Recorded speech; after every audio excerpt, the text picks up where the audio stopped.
প্রিয় দর্শক আসসালামু আলাইকুম। তো দর্শক, আজকে আমরা এক অসহায় মেয়ের গল্প তুলে ধরবো, যার নাম হচ্ছে মিলা। মিলার বিয়ে শাদী হয়নি। মিলা ইউটিউবে এসেছে বিয়ে শাদীর জন্য। আসলে মিলা একটু দেখতে মোটা। মিলার পরিবারে বাবা নেই, মা আছে, ছোট একটা ভাই আছে। তো মিলাকে জিজ্ঞেস করা হয়েছিল বাবা থাকতে কী কাজ করতো। মিলা বলল বাবা থাকতে ময়দার মেলে কাজ করতো, যেখানে ময়দা বানায় ফ্যাক্টরি, সেখানে কাজ করতো।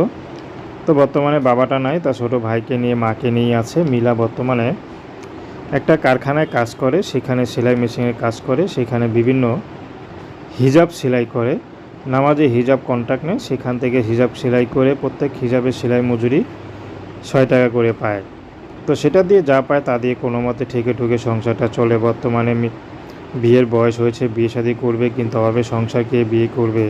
আবার মোটা দেখে অনেকে পিছিয়ে যায়। তো মেয়েটি চাচ্ছে যে যে তাকে ভালোবেসে আপন করে নিতে পারবে তাকে বিয়ে করবে, তার বয়স 40, 50, 70 যাই হোক না কেন।